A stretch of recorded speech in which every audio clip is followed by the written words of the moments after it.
Hello, everybody, and welcome to Geek Out Southwest. I am Joel, and joining me today is Paul Alborough, more notoriously known as Professor Elemental. Good Hello, afternoon, hello, Professor. hello. Hello. Good morning, I should say. It's far too early for me to start describing the time of day. So, in your own words, please, tell us about the origins of Professor Elemental. Well, it sort of mostly began in a tree. Me and Tom Caruana sat up in a tree late at night around his house because he lives out in the wild woods. And Tom Caruana, for those who don't know, is the chap who produces all my music. And we used to kind of get smashed and talk in this slightly ridiculous posh voice. And then it's sort of lots of things all tied together at once. He wanted to do a song based in a slightly different time period. We also were watching and listening to lots of Vivian Stanshall. He's a huge influence on the creation of the Professor. And all the things tied together, we did a song called Penny Dreadful that was very much supposed to be just a complete one-off. And then before we knew where we were, he'd overtaken my life and soul. And now I'm indebted to him for everything. So, I mean, you've become very big amongst the sort of convention scene, as it were. What keeps bringing you back to the convention circuit? Oh, just because they ask me. That's what drags me back there. I'm delighted, man. This is the sort of stuff, like, I've got two kids. I shouldn't be allowed to go out to sci-fi conventions and comic conventions, let alone go out and get paid to be at a comic convention in another country while getting drunk. I mean, it is a dream come true. So, I'll be devastated if the day ever comes where I'm not being asked to go back to conventions. I absolutely love that world, and finally getting to play to my own people. There was a few years of it being slightly mismatched, of me doing hip hop gigs with perfectly like cool people and nice people around, but not having that say, what it's like being a geek. Yes. You want that friend. You want to be able to joke about the latest trailer that's come out or some geeky thing, and for people to get those gags and stuff and have those conversations and not feel like someone's going, "What are you on about, Green Lantern?" So it's nice. Nice being able to hang with people. Brilliant. On a side note, have you been invited back to KitterCon this year? Oh, not yet actually. Although it's a bit early to talk about it. When is KitterCon? It'll be, I believe, in not July. I know that registration opens in January. Oh, well, hopefully so, because KitterCon is a thing of absolute beauty, and it's one of those ones where all of the organisers are like a big, crazy, dysfunctional family, and they're all.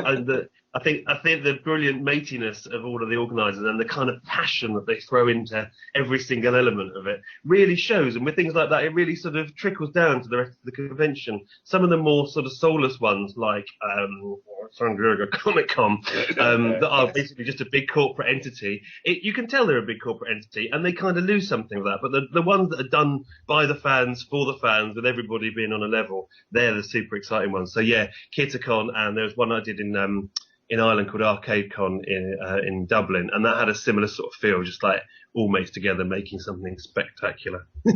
Fantastic. Now, your stage show features an awful lot of audience participation. When you're writing your songs, do you sort of take that into consideration? That's a good question.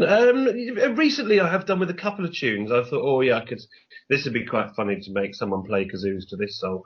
But generally, no. It's the audience participation comes from me being desperately keen to make sure that if you've seen my show 3 times before, there'll be something slightly different in it, and also because it's really lovely standing on stage and people applauding you when you've done very little. And I feel that everybody deserves to have a go at that, whether they want to or not. I've started doing one recently where I kind of I choose someone in the audience and then find out loads about them and then turn it into a great big introduction and get them to have 3 cheers or a massive round of applause. And I like that. I think everybody needs a bit of love from strangers sometimes. Brilliant. Now, most recently, your work has been taking an increasingly pro-nerd attitude than some of your older stuff. What's brought that about? Oh, just because I could, really, I think. And I think also with the Professor, I love him dearly, but I don't ever want him to just become a one-trick pony. And if it's just songs about T and Jeffrey and T and having an airship, I think with the best will in the world, that would get a bit tiresome, and particularly tiresome for me. And my whole thing, whenever I was writing raps, was always wanting to write songs that no one's written. Yes. On subjects no one's ever written about before, and I was like, and the world of nerdery, we have lots of discussions of things, and I don't think they haven't been covered very, very frequently in songs. So there's a whole world of stuff that is a bit new and a bit different, and of course you've got the added bonus of managing, hopefully trying to reach out to some of the aspects of nerd life that we can now celebrate, that we used to have to keep a secret when it wasn't popular and cool to be a nerd like it is now, before we started running popular culture. Being eccentric and weird and being a fan of comics was something that I had to kind of keep like quite secret, like being gay in the 70s or something. You had to kind of keep it a bit on the down low, and now we could just shout about it. So it's quite nice to have an excuse to celebrate that, and to tell everybody else that if they are a bit unsure about it, or kind of coming out into being a nerd, that actually it's a cool thing. We can totally wear it on our sleeves and express it. Fantastic. It's definitely a rich vein to be tapped for material, certainly. Now, you've regularly performed Fighting Trousers with an increasingly political slant, mentioning no names. Yeah. Michael Gove. Now, this year, people like Al Murray and Russell Brand have been sort of getting more politically active as well. Do you have any aspirations of your own?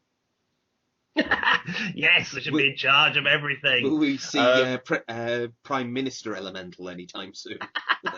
Could you imagine the shambles? Yes. I mean, it'd be great for about a month, wouldn't it? It'd be brilliant. Then it would just start to fall apart really quickly as as all the other countries realised that we were ripe for invasion. Yeah, I definitely don't have any aspirations in that regard. I've toyed with the idea of doing sort of more political songs, not in a serious way. That would be ridiculous for the professor to ever do anything overtly serious. But it's in terms of poking fun at things. But then the problem with sort of political songs is they can date really quickly as well.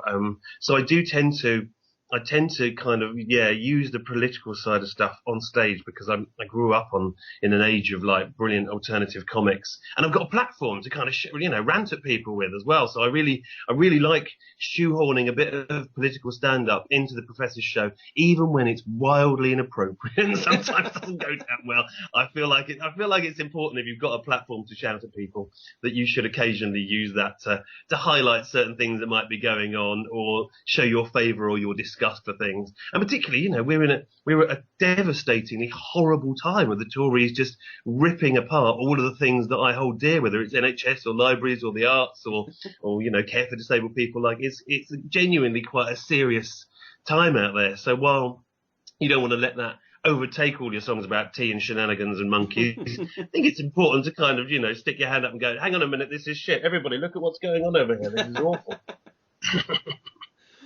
Fantastic. So, the big question, what's next? Oh, God, to be honest, a nice lie down. After, I was just saying before we came on air, APEQUEST has absolutely smashed me to bits. Like, it has been the project that I'm most happiest with. For anybody who hasn't been listening, who doesn't know what that is, my new album is called APEQUEST, and it's a time travel album where I try and find Jeffrey, my ape butler, and I kind of tied in the comic that I do and a great video of Moog, which is coming out in a week or so, and called in every favour from every different musician that I knew, which is great, and it's all worked out really well, but it's absolutely ruined me, and I'm now stuffing something like 400 envelopes I've been stuffing this week full of all kinds of weird and wonderful things. So yeah, I reckon I'm going to chill. I'm going to regroup in January. I think I'm going to start a Patreon and come up with all kinds of weird and wonderful things. I like the idea of Patreon. I think it's a really cool thing. And frankly, I find all the Kickstarters and Indiegogos really exhaust me. So I'd like to do it on a regular basis. Fantastic. Last question from me then. What would you point to as being your geekiest passion? Ooh, it's very tricky here, ladies and gentlemen. I've got a lot of geeky things competing for my attention. To be honest, it goes comics, horror, comedy, and then things I love underneath that, probably like my children and cake. They're probably the 5 things. And my partner, obviously, she kind of lumped in with the children. But comics and horror, I think comics and horror are like I obsessively read a lot of stuff, Yeah. including lots of, and I find a lot of inspiration at the moment. I'm reading loads of old 1970s Jack Kirby DC comics, and they're just so bonkers. Every page is packed with the perfect inspiration for me. Giant golden frogs and fighting fetuses and dolphin-headed end-of-the-world creatures. I mean, yeah. So if I'm ever, in the rare occasion I'm a bit stuck for inspiration, a good comic book will always bring me back. Practically hear that album. That's absolutely fantastic. It is, yeah. It writes itself. Thanks, Mr. Kirby. You are an absolute genius.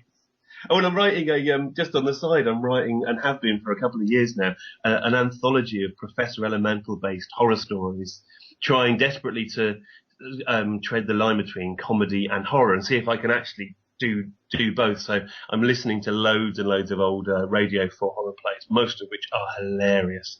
I do recommend anybody, if you want to get a bit of a giggle, listening to old episodes of The Man in Black, because there's something quite professory about them. They're occasionally spooky, but more often than not hilarious.